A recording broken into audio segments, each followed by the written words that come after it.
Shalom. Today's topic is what is required of a righteous Israelite woman in 2025. Let's look at some examples. All right.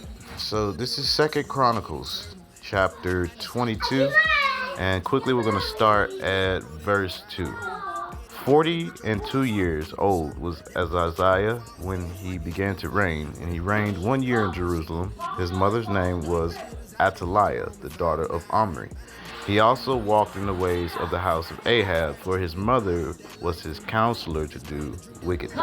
So as you can see, it was his mother that was his counselor to do wickedly. Now, here we are at verse 10. But when Athaliah, the mother of Ahaziah, saw that her son was dead, she arose and destroyed all the seed of the royal house of Judah. You go down to 12, and he was with them hid in the house of God 6 years, and Athaliah reigned over the land. So the child that was hidden was a child that she sought to murder. Power. We see this today when we cut on our televisions and we see the feminism they put in our system and social media. So let's take a look at what Athaliah's fate was. Okay, let's quickly take a look at this. This is chapter 23, and this is verse 13. And she looked and beheld, the king stood at his pillar, and the entering in, and the princes and the trumpets by the king, and all the people of the land rejoiced and sounded with trumpets. Also the singers with trumpets of music, and such as taught to sing praise. Then Athaliah rent her clothes and said, Treason, treason.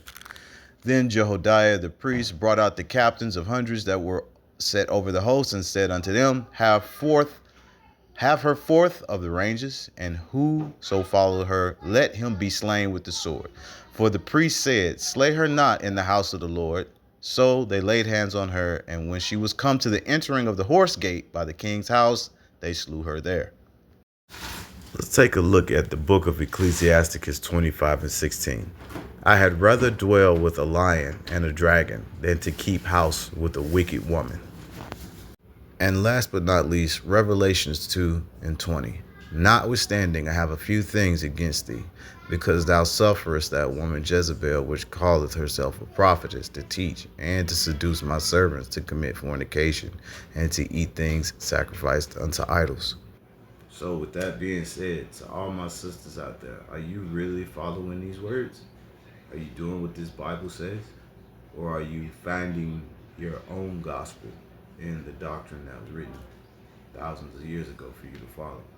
We've been given an example many times of Ruth and Deborah and Judith and all of our righteous foremothers. But what about the ones that were not so righteous? How are you measuring up? Are you Athaliah, or are you Deborah?